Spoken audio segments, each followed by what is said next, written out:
Hey everybody, what is going on? We are the Guardians, Hex and Lex. Our winding maze shall leave you perplexed. We brought this deck to Master Rank, even though it is a little jank. But can we take our losses in stride, or will we get knocked down to Master 5?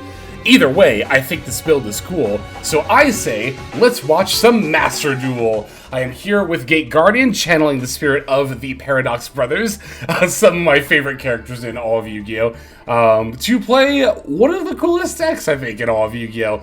Listen, I know I've been playing a lot of meta lately, a lot of Snake Eye in particular, because I really want to do well in the Challenger Cups, and also, me and the rest of Das Springen's booty crew, we're working so hard on that build, it's like, wouldn't make sense not to run it. But, as much of a tryhard as I am, I do still enjoy playing a nice casual deck every now and then. And as I said in my opening rhyme, we did take this deck to Master Rank. And we actually didn't end up dropping, which I was surprised about.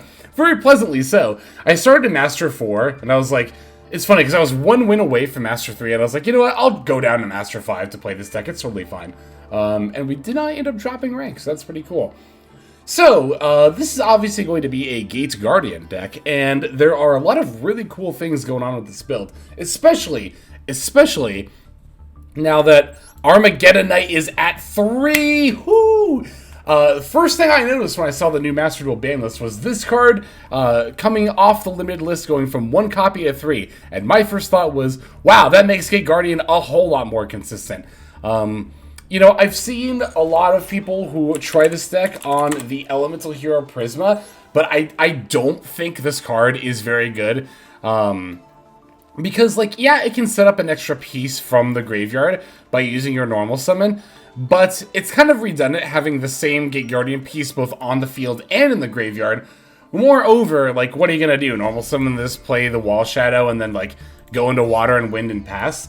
What you can do with Armageddon Knight, and I've actually covered this combo line in the last video, so I'm going to link that video in the description below. If you want to see the combo line played out, definitely go ahead and check that out, because unfortunately, I didn't actually have a game where I got the combo off undisrupted, right? But I'll go ahead and explain it here, and again, if you want to watch it, check the description below for that video. So, the idea is, if you open Armageddon Knight plus Labyrinth Wall Shadow, you can activate the Wall Shadow, play Suijin, normal Armageddon Knight, send Zephyros, right? Zephyros will bounce the Wall Shadow to summon itself. You can then activate it again. This is a soft once per turn, by the way, so if you activate it again from hand, you can do the effect again, this time placing Kazijin from your deck into the spell trap zone. Then you can link the Armageddon Knight and Zephyros on your field into Cross Sheep, right? Summon the Gate Guardian of Water and Wind using the Kazijin and Suijin your spell trap zones to one of the zones Cross Sheep is pointing to. This will allow you to bring back the Armageddon Knight from your graveyard, not once per turn at all, so you use the effect again, send Destrudo, pay half your life points, summon back Destrudo, then you can link off Destrudo, Armageddon Knight, and Cross Sheep for a 3-material Appaloosa. So, yeah, then you end with potentially 3 monster negates and 2 spell trap card negates, which is, again, much better than just activating the Wall Shadow, normaling Prisma, and only ending on Wind and Water. Furthermore, on top of that, Armageddon Knight and Destrudo have another feature in this deck where you can use them to potentially make the Ancient Fairy Dragon. You can Armageddon Knight. This works especially well if you open, Raitsoth, for example. You can activate Raitsoth, grab your Unicorn for Birth, right? Normal summon Armageddon Knight, send Destrudo, Destrudo F to bring itself back, sync for Ancient Fairy Dragon, then you can use Ancient Fairy Dragon to cycle the Raitsoth into a Labyrinth Wall Shadow, and then start setting up your pieces in your spell trap zone. Furthermore, if you open Labyrinth Wall Shadow, you can cycle it with Ancient Fairy Dragon into Pseudo Space, which will copy the effect of Labyrinth Wall Shadow, and then place another one of your Gate Guardian pieces into your spell trap zone. Yeah, it's very nice, the plays that Armageddon Knight allows this deck to do. And when this card was limited, it sucked. You had to play a playset of Small World just to be able to search this thing out. Of course, in addition to Rhoda. But with a playset of it now available to us, I don't feel the need to keep playing Small World. I think it's fine to not do so. The Labyrinth Wall Shadow is a pretty important card to open. We do, of course, have the Shadow Ghoul of the Labyrinth in order to help us find it. And also, opening Shadow Ghoul Labyrinth and just activating the field spell is a lot better disruption than it might look. Especially because a lot of people do not take the time to read these cards. Especially the field spell. The first line, right? Monsters cannot attack the turn they are summoned, except monsters' original level is 5 or higher. Do you know how much that actually stops? Like, especially in this format, right? Level 4 or lower monsters, Link and Xyz monsters can't attack the turn they're summoned. Especially level 4 or lower and Link monsters. That is so relevant against Snake Eye in particular. And a lot of people don't bother reading the field spell to pop it, right?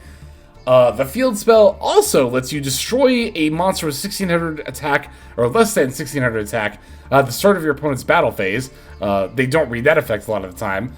And another thing is the Shadow Ghoul Labyrinth can actually destroy a monster that battles while you have a Labyrinth Wall card in the field, like the field spell. So it actually is very, very difficult for your opponent to successfully attack you while this is up. So again, might not look like much, but it actually is pretty solid disruption in its own right.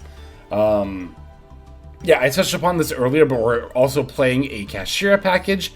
They're level 7, so they can potentially make the rank 7 Big Eye. And on top of that, they're just good, relatively generic cards that don't eat the normal summon, and it's funny. Them acting as disruption bait is super important for this deck, because you would very much rather your Unicorn get impermed than like your Armageddon Knight. But it's also just kind of funny to like be like, oh, I'm tricking my opponent to thinking I'm playing a good deck like Kashira. JK, normal summon Labyrinth Heavy Tank. Like, I love the idea of doing that. It's just so good. Yeah, this deck is insane, honestly. I mean, when I say insane, it's obviously not going to be like a tier 1 deck, or even tier 3. I would call this deck pretty firmly lower rogue. Like, it's really not that great of a deck, but it's insanely fun to play. And when you actually manage to get plays off, it's kind of nutty what this deck can do. Especially the Gate Guardians combined. Like, a lot of people don't appreciate that this negates and destroys an effect that targets any card on your field. There are a lot of effects in this game that target. You can also do this effect 3 times per turn. 3 of them. 3 activations of this effect. So, that's a lot of disruption. And it's a lot more relevant than you might think, too. Okay. I think I've gushed long enough. Let's, excuse me. Let's break the list down card by card, and then we'll see some gameplay. So, we're on 1 Effect Veiler, 3 Max C, 3 Ash Blossom and Joyous Spring, 3 Armageddon Knight, 1 Blackwing Zephyros the Elite, 1 Shadow Ghoul of the Labyrinth, 1 Sangha of the Thunder, 1 Kazejin, 1 Suijin, 1 Dispute of the Lost Dragon's Fission, 1 Kashira Fenrir, 2 Kashira Unicorn, 3 Labyrinth Heavy Tank, 1 Nibiru the Primal Being, 1 Reinforcement of the Army, 2 Troll Tactics Talent, 1 Pseudo Space, 1 Pressured Planet Wraithsoth, 3 Labyrinth Wall Shadow, 1 Kashira Birth, 2 Called by the Grave, 1 Cross-Out Designator, and then 3 Infinite Permanents. That's going to be it for our main deck. For the extra deck, we're on 1 Gate Guardian of Thunder and Wind, 2 Gate Guardians of Wind and Water, 1 Gate Guardian of Water and Thunder, 1 Gate Guardians combined, 1 Ancient Fairy Dragon, 1 Baron de Fleur, 1 Sword Soul Supreme Sovereign Shengying, 1 number 41 Baguska, the terribly tired Tapir. We got 1 number 11 Big Eye, 1 Cross Sheep, 1 Dark the Dark Charmer Gloomy, 1 Nightmare Unicorn, 1 Appaloosa Bow of the Goddess, and then 1 Access Code Talker. Okay, there is our list. Let's see some games now. Okay, so our first opponent that we are going to be gatekeeping in Master Rank is going to be a Snake Eye player. We're going to be taking the first turn here, and let's see how well we end up opening. Yeah, this kind of happens in this deck a lot. Sometimes you'll open Wall Shadow and then not much else, but as we talked about before, the Wall Shadow can actually be a lot more relevant than it might seem. I will say that this matchup can be a little bit sometimes if they, well, I mean, duh, of course, it's Snake Eye versus Gate Guardian. But if they get into the Divine Temple, sometimes they can start stealing your Gate Guardian pieces, like, out of your spell trap zone. which is obviously less than ideal. So here I'm going to rely pretty heavily on Max C to hopefully draw me into something relevant to play on my turn. Opponent is going to try to call by it, but we have the set cross out to stop that. They're leading with Oak and a special summoned Birch, using Oak's effect to go into Flamberge, going straight to the battle phase to smack me for 3k. I like seeing this Shadow Ghoul. It means that if nothing else, I can place my, or set up my Gate Guardians combined on the next turn. Love to see our opponent playing in the Imperm column. We're going to definitely take advantage of that as soon as they try to summon our Suijin with the Flamberge Dragon. Also, Cashier Unicorn, phenomenal draw. Might have been the best possible top deck I could have gotten here. Alright, Unicorn F, we're going to go ahead and add that Birth. Going to use the Labyrinth Wall Shadow to place the Sangha of Thunder. Then I'll send a Shadow Ghoul of the Labyrinth to add another Labyrinth Wall Shadow. We'll go ahead and use that here. And again, soft once per turn. That means I can, after I activate Birth, set up the Kazijin from deck. And here they are, getting banished for the Gate Guardians combined. So here I use the Shadow Ghoul of the Labyrinth effect, because I thought it would allow my Gate Guardians combined to redeclare the attack, but it's actually not how it works. So, yeah, not an ideal play on my part. Okay, so they're going to summon the Snake Eye Ash during my turn with Birch's effect. I'm going to use Unicorn to eat their Link Karibo.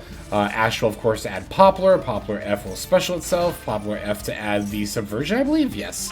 Which I love to see because that targets, and I know I can deal with that with my Gate Guardians combined. So I could have, I want to talk about something too real quick. I could have actually normal summoned Effect Veiler here and then linked them for Cross Sheep, and then done that before I made the Gate Guardians combined, potentially. The only issue with that is that, well, and then of course I would have used Cross Sheep to bring back Veiler, and then Birth to bring back the Cashier Unicorn. But, I don't know. Like, yeah, I could have set up a 3-met Apo that way, but I can also negate with the Veiler, and I think I value the extra rips with the Cashier Unicorn a little bit more highly than additional Appaloosa rips. Plus, Appaloosa is so easy to battle over, you know, or can be anyway, so. Yep, here's Subversion. Gate Guardians combined will definitely negate and destroy that. Bonus can flip up Imperm. Guess what? This card is not once per chain. The other Gate Guardian monster, like Gate Guardian of Wind and Water, is once per chain. This one, however, is not. So I get to negate both the Imperm and the Subversion and then destroy both of them. Also get to use Birth's effects so my opponent played a spell. So Ash, Oak, and Flamberge are getting banished out of the graveyard. Opponent's going to use Bonfire to add another copy of Snake Eye Ash. And as soon as that gets normal summoned, yeah, we're just going to Veiler it. Veiler will also fully negate the card, unlike Appa, which only negates the activation. Another reason why I valued Veiler a little more highly here is because now the Ash will not be able to use its other effect here. So, opponent is... okay, let me talk about this for a second. So, with the Unicorn effect, I end up banishing the Promethean Princess from their extra deck. Now, both times I look at their extra deck, I saw the Leerless Casimble Nightingale alongside the Zeus. And you might be thinking, well, Lex, now your opponent's going to just Zeus you for free. Why did you let them do that? You had 2 opportunities to stop this. I don't need to, because of the field spell. It's so good. They can't Zeus me. They can't Zeus me because they can't battle with the Nightingale. I love it. I love this deck. It's so great. So many little effects like that that'll just get them. So here they're going to use the other material from the Nightingale, pretty much ensuring I won't be able to win this turn. But it also ensures their Zeus is no longer a threat, even a little bit. I also get to yank the Dark from their extra deck because I now have a Dark monster they can steal. Gonna use my field spells to now cycle Kazijin and Suijin out of the banish pile, then banish them both again to make Wind and Water, so now I can negate multiple spell and trap cards for my opponent as well. Yeah, cannot battle into the Nightingale or even deal any damage, but I'm feeling really good about my position here. They're gonna Magician Souls, send to the Diabel. I'm gonna take their access code talker, removing that as an option. Unicorn got to eat 4 cards here. We ate Link Karibo, Flamberge, Dark, and Access Code. So that super derailed my opponent's game plans there. I'm going to use Wind and Water to negate this Wanted, so no Diabel for them. Also going to use Birth to keep banishing those relevant monsters just out of their graveyard. Here they're going to make the Nightmare Phoenix, which they are going to activate, discarding the Flamberge to try to pop my field spell, but that targets!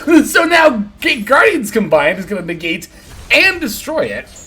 And I don't even think they had multiple level 1 fire. Yeah, they didn't even have multiple level 1 fires to summon anymore with the Flamberge, because I've been banishing all their stuff from the graveyard with my Cat's Share at Birth. And then now I can just swing in for lethal here. Oh, this game was beautiful. I love this deck. It's so much fun. Ah, can't get enough of it. And that was only our first duel. We still have 3 more to watch. So let's see the next one here. All right, the next victim of our labyrinth here is going to be a branded opponent.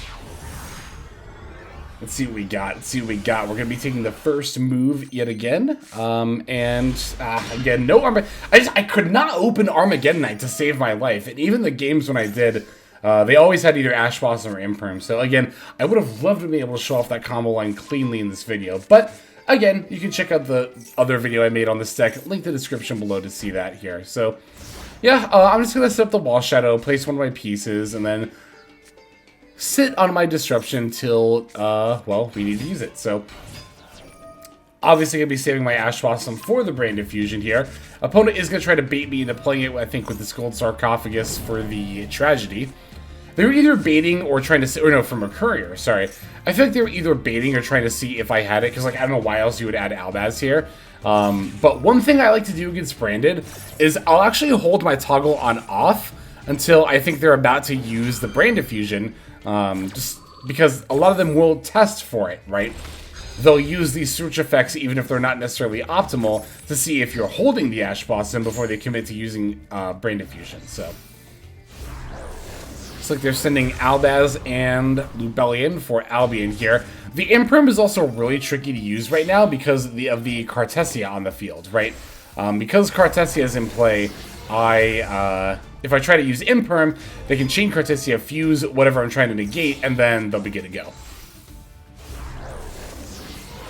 Okay, so here's the Mirror Jade. This isn't lethal, though. Not lethal. Only 7,000. I'm going to try to nib them here, but their last card was another Mercurier, so that was pretty brutal for me. I really just didn't want the branded Continuous Spar Trap card that Lubellion's going to place to get into play. But it's just lost, so. I also want to say that I misclicked here. I'm really bad about actually, like, destroying a monster at the start of my opponent's battle phase, because, like, you know, I've been clicking through the Imperm prompt through my opponent's whole turn. So when the Labyrinth Wall Shadow prompt came up at the start of the battle phase, I accidentally right-clicked it and missed it. So that's why I didn't destroy Cartesia, if you're wondering. I will, however, destroy this Lubellion with the Labyrinth Wall Shadow. I should have done the Mirror Jade. That was actually really dumb of me to not do that, because I don't have any monsters on the field right now. Oh, and I am going to end up using the Imperm against the Guiding Quem here. Yeah, I really should have blown up the Mirror Jade. I have no idea why I didn't, or why I have no idea why I didn't do that. Okay, Albion F. That's going to set Branded Retribution. That's so unbelievably irrelevant. Alright, drawing the Heavy Tank. I'm going to normal summon that by its own effect, placing the Sangha of Thunder. Then I get to pop the Mirror Jade with the Tank F. I'm going to use the triple attack here to draw a couple of cards. Normally I would set up, right, like one of my Gate Guardian monsters, but since I know the Mirror Jade board wipe is going to happen during the end phase, I don't want to lose it to that, so main phase 2, I'll just cycle in the Rate Soft to add the Unicorn, place in the Labyrinth Wall Shadow to keep its effects up, and then end phase, I'll just let it pop. This is, again, why I say I really should have used the Ghoul on Mirror Jade last turn. I really don't know. Well, you know what? What I did, like, I don't know. I just thought for some reason they were going to set up Branded Beast. That's why I kind of prioritized trying to deal with Lubellion, but they never did. So. Alright, gonna special my Unicorn here. Go ahead and grab the Birth. I can activate Birth and then normal summon the Cashier Fenrir by that effect. And we'll just summon out our Gate Guardians combined, enter battle phase, and that'll be it for lethal there. So yeah, I could have won one turn sooner if I hadn't misplayed, but oh no, I still think that's a pretty nice game against Branded there. Let's see our next duel. Alright, we also had a game where we played against the other Labyrinth deck. And I call it the other Labyrinth deck because ours came out first. But, no. Well, yeah, it did, actually. But, yeah, so this will be us playing against it's Labyrinth versus Labyrinth. Anyway, we're going to lead with the Shadow Ghoul here. Got a couple of Wall Shadows, so I can set up the water and wind, if nothing else, and given that we're up against Brandon, it's actually not going to be a bad turn 1 play here. As you can see, the rest of our hand is just, again, a lot of hands like this. This game did not want me to open Armageddon Knight, despite the fact that it's at 3. I also have the Rhoda, too. I just never saw it. It's wild. Alright, setting up the big welcome lab with the furniture during the end phase there. Draw standby main. Gonna lead with the Ariana. That will add the Arias. So, Arias effect activated, right? And I was like, oh, I can just call by it. Opponent made a great move here. They're going to chain the big welcome lab, right? And so now I'm like, oh yeah, sure, I just negate that with water and wind. But that actually lets them bring back Arias and then dodge my called by. So, good moves on their part, for sure. Also could have maybe saved the call by for furniture instead. There's an argument for that. I just didn't want Arias to summon out like a lovely lab, which I thought was going to happen. But then they just summoned a Shanda Dragolier instead. However, now that they have a 4 and a 6, they can now make the Chaos Angel. And that'll just banish my water and wind. I do get to bring back my Suijin, but now they're going to set the Plunder side of their deck. Yeah, it's not just Labyrinth, it's Plunder Lab. Yeah, I wonder if that was their plan all along to make Chaos Angel. Now that I think about it, because, well, they would have had to have known that I was going to called by, right? Because otherwise you would just summon Dragolier. Were they banking on that? Well, no. You would want to get it in the graveyard either way, because then, if I hadn't called by, they would have just flipped up Big Welcome on a new Chain Link. I would have negated, they summon Arias, then they can Chaos Angel. Okay, so I think that was their plan either way. That makes sense.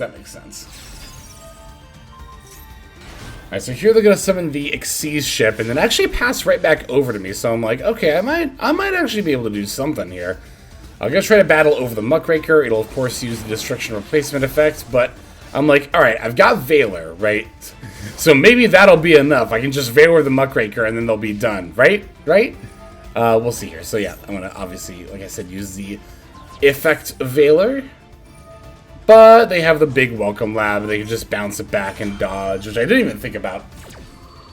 Well, the reason I didn't think about it is that I thought you had to have a level 8 or higher, monster in play to be able to use that effect. Fiend monster, but no, you only need to have a level 8 or higher Fiend to be able to bounce one of your opponent's cards. You can bounce your own cards pretty much any way, right? So, Chaos Angel is going to banish my Suijin. Plunder Patrol Ship is going to pitch to add the Black Eyes, and I think at some point here I end up kind of conceding because I'm like, actually, let's throw this in fast forward for a sec. Because it definitely seems like they're going off. Oh, no, okay. Oh, right, but they can summon out the fusion ship and then finish me off. That's how they do it. Yeah, GG's. Definitely GG's from our opponent here. I do actually have one last game to show off after this one, though, so let's see that before we end. And our final opponent is going to be on Kashtira. Actually, it's playing the Auroradon variant of Kashtira, which I haven't seen in a hot minute. Full disclosure, I will say this game was played in casual mode. After I played those other games in Master Rank, I threw a lot of games into casual mode because I'm like, I want one game where I do the Armageddon Knight line, and I just could not get it. I played against this person, Ibus, though. I played against them and their Adventure Kashtira deck 5 times in a row, though. Because there's so many fewer people on casual mode, you'll often match against the same person over and over again if you keep, like, queuing as soon as the game is over.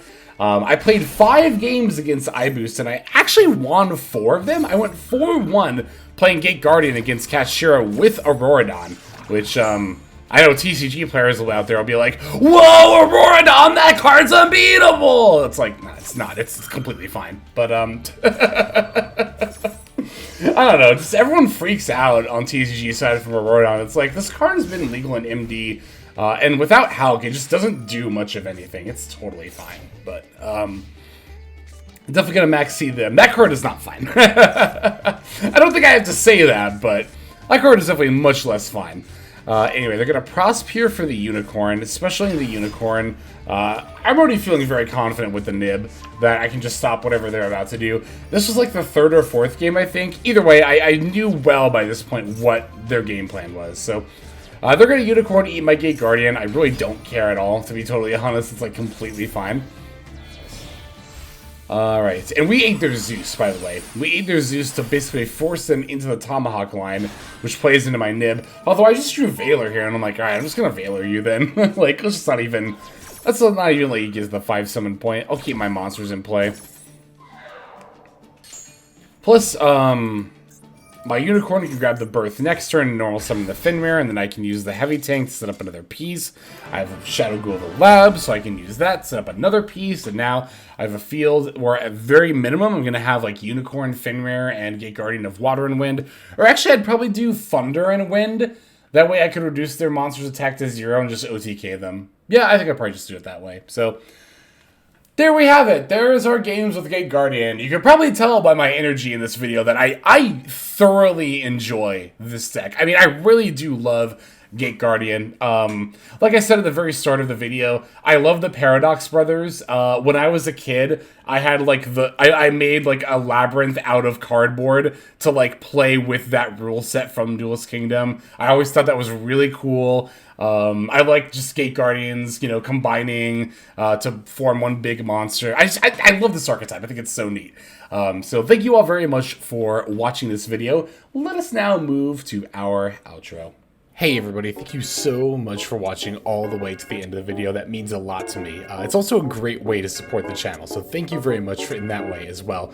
If you're interested in supporting the channel in other ways, like the very special patrons that I am thanking here, you can do so by checking out some of the links in the description. One of those goes to the Patreon, where you can join these fine folk and support the channel that way. I do post daily content over on Patreon, so you do get something for supporting there. And if you're interested, I also have a coaching tier option as well. Details again will be on Patreon in the link below. Also in the description linked below is my Twitch page where I stream a few times a week. You can go ahead and check that out, follow or subscribe over there if you ever want to catch me live. You'll also find my second YouTube channel if you feel like subscribing over there to watch some of the Twitch VODs as well as some additional non-Yu-Gi-Oh related content that I make over there. Again, any of those links you want to check out is all a great way of supporting. But again, even if you don't do that, just watching was also a fantastic way to support. And once again, I have to thank you so very much. But in any case, this is Hexlex. I'm going to be signing out, and I'm hoping you have a fantastic day.